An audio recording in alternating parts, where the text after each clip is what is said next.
நம்ம இன்னைக்கு Mughlai chicken gravy எப்படி பண்ணுறதுன்னு பார்க்க போகிறோம்.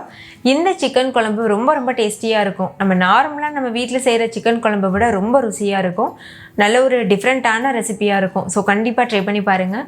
வீட்டில் இருக்க எல்லாரும் என்ஜாய் பண்ணி சாப்பிடுவாங்க. ஹாய் ஃப்ரெண்ட்ஸ், வணக்கம். என் பேர் Abhi. Welcome to Indian recipes Tamil. வீடியோக்குள்ளே போகிறதுக்கு முன்னாடி நம்ம சேனல் இந்தியன் ரெசிபீஸ் தமிழை சப்ஸ்கிரைப் பண்ணிக்கோங்க. கூடவே இருக்க பெல் சிம்பலையும் கிளிக் பண்ணிக்கோங்க.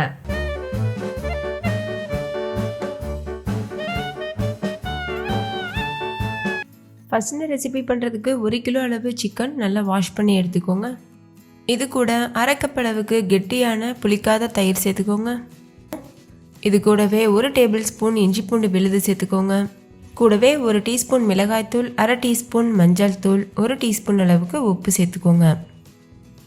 சேர்த்துட்டு இது நல்லா மிக்ஸ் பண்ணிக்கோங்க. நம்ம சேர்த்துருக்க பொருளெல்லாம் சிக்கனோட நல்லா மிக்ஸ் ஆகணும். அந்த மாதிரி நல்லா கலந்துக்கோங்க. நல்லா கலந்ததுக்கப்புறமா மூடி போட்டு மூடிட்டு ஒரு மணி நேரம் அப்படியே ஊற வச்சுருங்க. உங்கள்கிட்ட டைம் இல்லைன்னா ஒரு அரை மணி நேரம் ஊற வச்சுக்கோங்க. இப்போ இது 1 மணி நேரம் அப்படியே இருக்கட்டும். அடுத்து ஒரு கடாயில் 50 கிராம் அளவுக்கு பாதாம் எடுத்துக்கோங்க. நீங்கள் பாதாமுக்கு பதிலாக முந்திரி யூஸ் பண்ணலாம். 2 டேபிள் ஸ்பூன் மல்லி, 4-5 ஏலக்காய், 2-3 கிராம்பு, 1 பட்டை, 4-5 வரமிளகாய் எடுத்துக்கோங்க. நான் காஷ்மீரி மிளகாய் எடுத்திருக்கேன். நீங்கள் நார்மல் மிளகாய் கூட யூஸ் பண்ணிக்கலாம். அடுத்து இது கூட 1 டீஸ்பூன் சோம்பு, அரை டீஸ்பூன் மிளகு, 1 டீஸ்பூன் சீரகம் எடுத்துக்கோங்க. இப்போ இந்த எல்லா பொருட்களையும் நம்ம வறுத்தெடுக்க போகிறோம். ட்ரை ரோஸ்ட்டு தான் பண்ணணும். எண்ணெய் எதுவும் சேர்க்கக்கூடாது. ஒரு 2 நிமிஷத்துக்கு லோ ஃப்ளேமில் வச்சு வறுத்தா போதும். லேசாக அந்த பொருட்களோட கலர் சேஞ்ச் ஆகிறது வரைக்கும் வறுத்துக்கோங்க.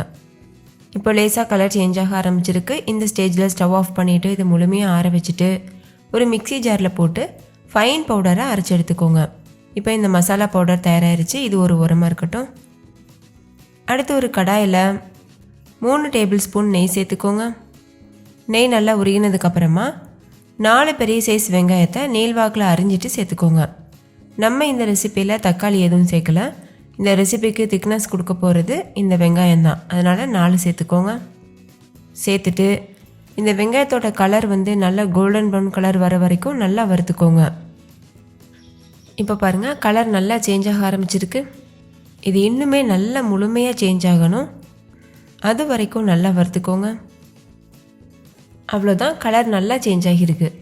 இந்த ஸ்டேஜில் இந்த வெங்காயத்தை நெய்யிலிருந்து வெளியில் எடுத்துகிட்டு ஒரு மிக்ஸி ஜாருக்கு மாற்றிட்டு தேவையான அளவு தண்ணி சேர்த்து குறகுறப்பாக அரைச்சிக்கோங்க. ஃபைன் பேஸ்ட்டாக அரைக்க வேண்டாம்.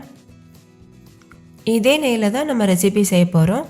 அதனால் வெங்காயத்தை மட்டும் தனியாக எடுத்து மிக்ஸிக்கு மாற்றிக்கோங்க. இப்போ மிக்ஸிக்கு மாற்றியாச்சு. இது முழுமையாக ஆறட்டும். நல்லா ஆறினதுக்கப்புறமா தேவையான அளவு தண்ணி சேர்த்து இந்த அளவு கன்சிஸ்டன்சிக்கு அரைச்சிட்டு ஒரு ஓரமாக வச்சுருங்க. அடுத்து ஒரு கடாய் சூடுபடுத்திட்டு அந்த நெய்யை சேர்த்துருங்க. நம்ம வெங்காயம் வறுத்தோம்ல, அந்த நெய்யை சேர்த்துருங்க.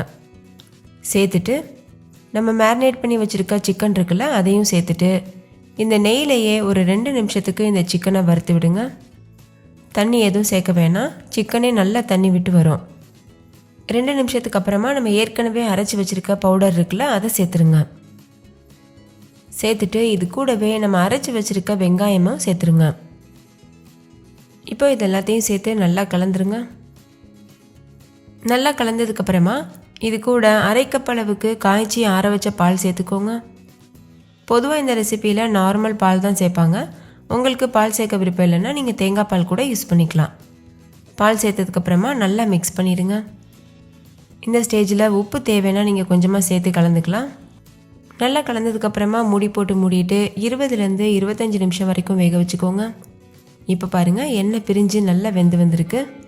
சிக்கன் வெந்திருக்கான்னு செக் பண்ணி பாருங்கள். வேகலைன்னா இன்னும் ஒரு 10 நிமிஷத்துக்கு நீங்கள் வேக வச்சுக்கலாம். அவ்வளோதான், மணக்க ரொம்ப டேஸ்டியான முகலாய் சிக்கன் கறி சூப்பராக தயாராகிருச்சு. ஃபைனலாக இதில் கொஞ்சமாக கசூரி மேத்தி, அப்படி இல்லைன்னா கொத்தமல்லி இலை தூவிட்டு சர்வ் பண்ணிடுங்க. நீங்களும் கண்டிப்பாக இதே மெத்தடில் ட்ரை பண்ணி பாருங்கள். இந்த கிரேவி ஒயிட் ரைஸ் கூட மட்டும் இல்லை, சப்பாத்தி, இட்லி, தோசைக்கெலாம் கூட ரொம்பவே பக்காவான காம்பினேஷனாக இருக்கும். ஓகே ஃப்ரெண்ட்ஸ், இந்த சிக்கன் கிரேவி உங்களுக்கு ரொம்ப பிடிச்சிருந்துச்சுல்ல? பிடிச்சிருந்தா லைக் பண்ணுங்கள், உங்கள் ஃப்ரெண்ட்ஸ் கூட ஷேர் பண்ணுங்கள். நீங்களும் வீட்டில் செஞ்சு பார்த்துட்டு டேஸ்ட் எப்படி இருந்ததுன்னு கமெண்ட்டில் சொல்லுங்கள். தேங்க்யூ, பாய்.